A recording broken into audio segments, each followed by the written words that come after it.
Nagbabalik ang hamon ng kampiyon dito sa TikTok Lock. Opaline, oras na para magdesisyon ka.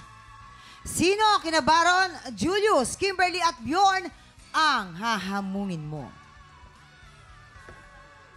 Ang hahamunin ko po ay si...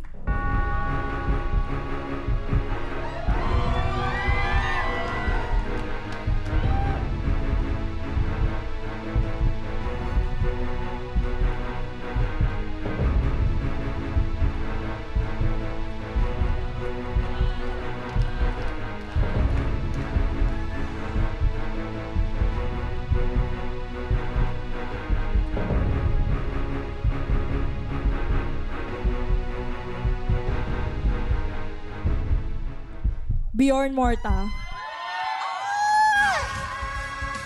Bjorn! Ikaw ang makakalaban ni Opaline. Kaya naman pumwesto ka na. Sa pagitan ni na Opaline at Bjorn, isa lang ang makakakuha ng pwesto sa Grand Finals. At ang matatalo sa laban ay magpapaalam na ngayong umaga.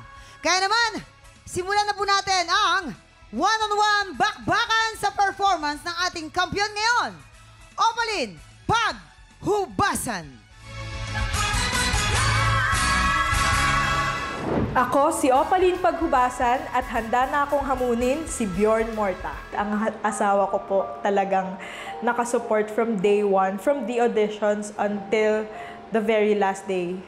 Andyan siya sa tabi ko. Bago po mag-start yung mga laban ko, itatabi niya po muna ako somewhere sa hallway at ipagpe-pray over niya po ako. Nung nasa pang-apat na laban ko na po, nag-start na po akong panoorin yung mga previous laban ng mga kampiyon natin.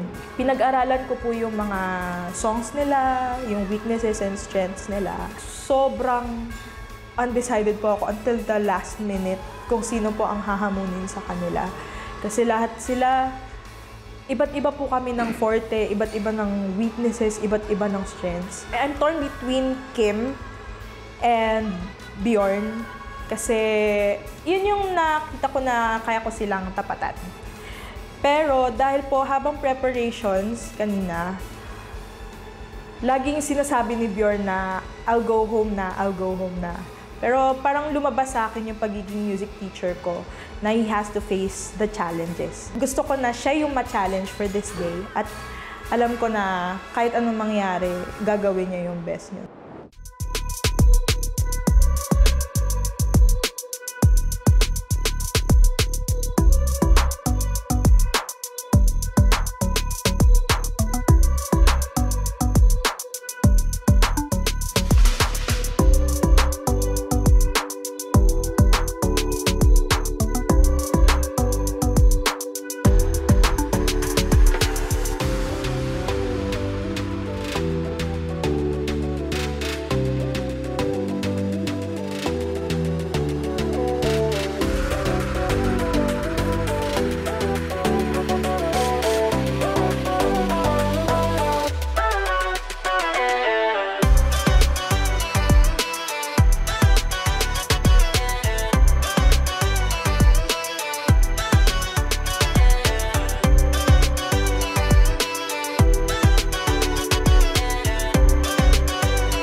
Tropa, pinanood mo hanggang sa dulo itong video na to? Very good ka! For more happy time, watch more TikTok Lock videos on our official social media pages and subscribe to GMA Network official YouTube channel.